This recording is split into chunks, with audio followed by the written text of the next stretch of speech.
pottery making looks very peaceful, and it is peaceful when you are making it for fun and when you are doing it for a hobby. But when you are doing full time as a production potter, it's I can't say it's not peaceful, but there is a lot of work. It's very hard work. There's a lot of kneading. There's a lot of there's a lot of work in which your body takes a toll. But then nowadays there is machines which can help you. That's down the line when you grow. You buy bigger machines to mix the clay and everything. Right now I mix myself, so maybe later in the video I can show how I mix, like how I wedge the clay, and it takes a toll on your body. But then satisfaction is guaranteed. You are working. And result will come out from a lump of clay to a vase or a bowl will come in about 2 minutes. So it's like you get what do you call that? A sneeze of nirvana in 2 minutes.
So are you making this when you will forget time?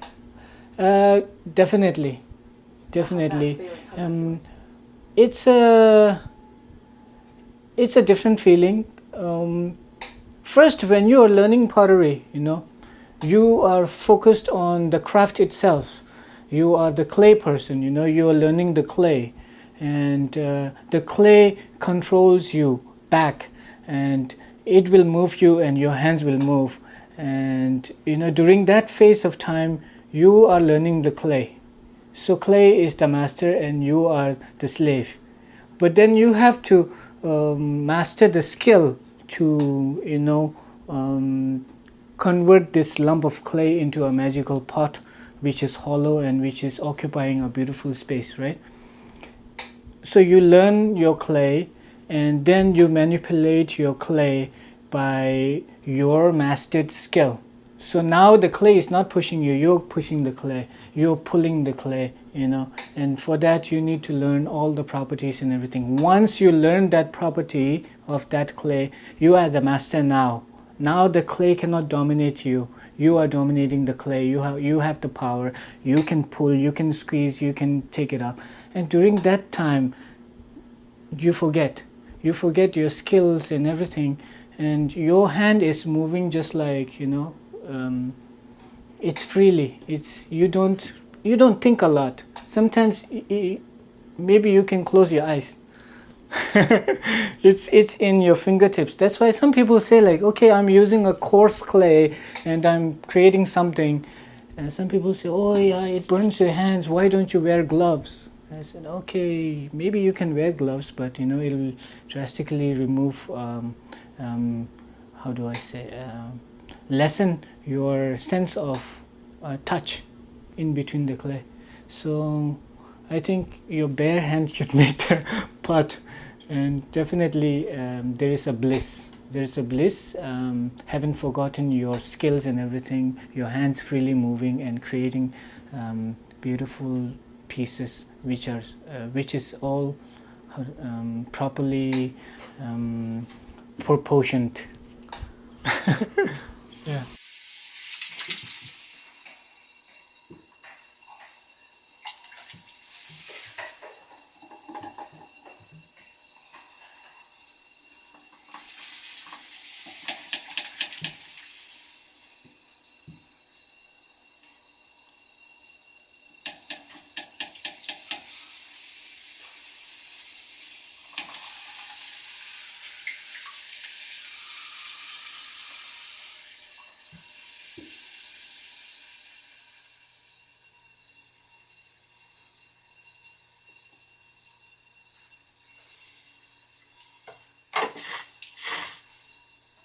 Now I think sometimes when people ask me how many years you've been doing this, I maybe a lot of people are expecting the answer of like 10 years or 15 years or something like that, because people generally, want to connect the skill and the time taken, But for me, it's not been long doing pottery, but I cannot say, even if I did not do this as a craft for this length of years, I can say maybe I have done pottery in terms of hours more in length than the years. Maybe a person who does pottery 10 years, if he does it 2 hours a day, then it's very less. I have done this for 4 years, but I have done this almost every day, 14 hours. So compared to the person who have done this for 10 years, I think I've done more. And that you can tell from my work. I think pretty easily, right? Because the consistency I have gotten so far is by hard work and putting a lot of hours in this craft, practicing every day, almost every day, maybe almost like a crazy person. Yeah, you're a cool person.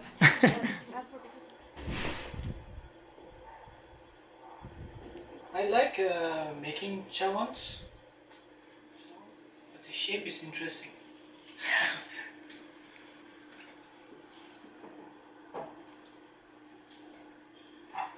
This bowl, I made it last week. The foot is kind of interesting, you see. It's just a lump of clay I attached.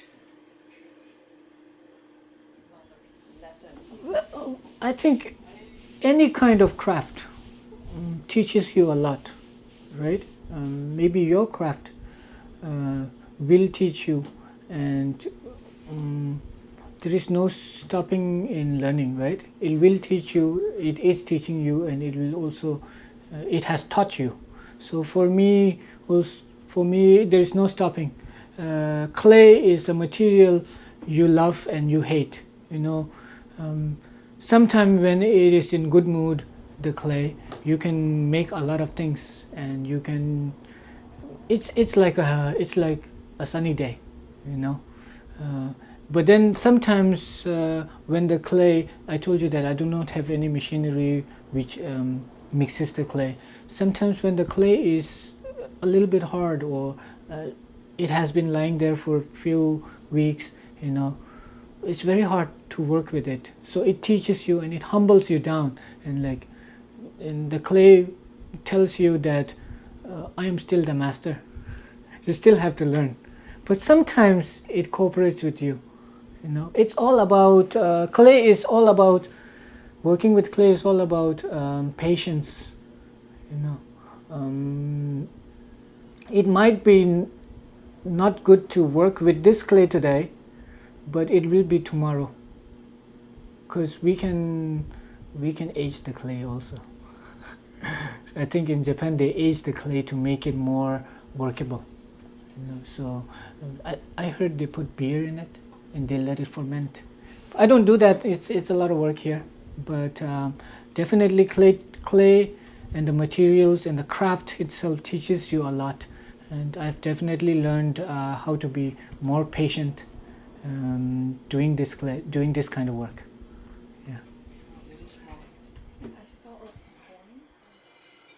coin. On the bigger pieces, I write. There's a sign.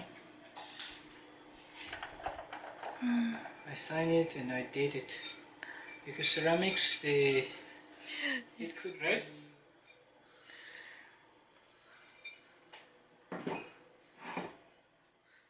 So it's the Kalsang Pottery as a business. Currently, me and my wife, we operate this business. I make the product line. I make myself. My wife helps me in logistics, bookkeeping. I think she has more work than me. Yeah, handling social media and everything. It's very different business these days than it used to be. But as of now, we do not have a physical store or outside studio. We are planning to get a retail space, and we are looking for a studio space. That's in future. And we give wholesales from here. We have some stockists are in and around New York City who takes wholesale orders from us, and then they sell it in their store. On weekends, me and my wife, we go to street fairs, art fairs, craft shows. Those are I think those are very good platform for small businesses like us who doesn't have a big budget to dive into getting a retail space in this economy. So street fairs and art fairs, these craft shows, they give small businesses like us an opportunity to showcase our work. So last year and this year we have been doing street fairs.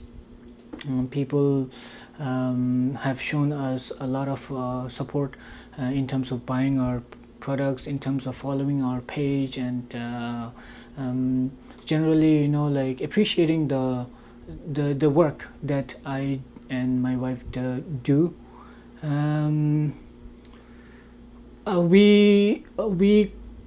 We plan to continue doing street fairs in future too. The big market is coming in winter, which is Winter Village Market in Bryant Park. That is for 2 months. We are very excited to do that. That's in November and December. So we are going to have a booth there. So it's a holiday market, and a lot of people around the state, they come to visit, and it's going to be a good show. Yeah.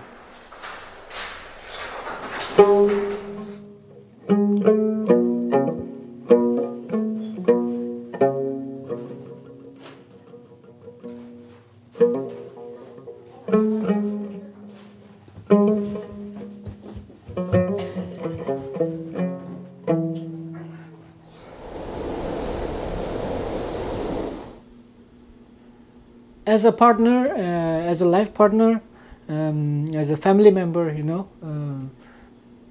I think she's a big support. Without her, this business, I can't say the craft will die, but the business will die definitely. And if the business dies, maybe the craft will die too. So in order to keep the wheel rotating, her support is necessary. So there is a poem in our website. It's written by my wife, Tenzin Sayang. The poem talks about 4 elements, and my craft, the craft of making pottery. In the craft of making pottery, the 4 elements come together. unity in harmony, and they come together as one. If one of them refuses to come, or if one of them is not there, then this craft cannot happen. Simply there is I call this a noble craft. But if one of the element doesn't come, this noble craft will not happen, because one is earth, then is fire, then is wind, and then there is water. In the earth we put water, and then wind dries it, and the fire completes it into the final product. So the poem really refers to the craft and the unity between four elements together as one. Yeah.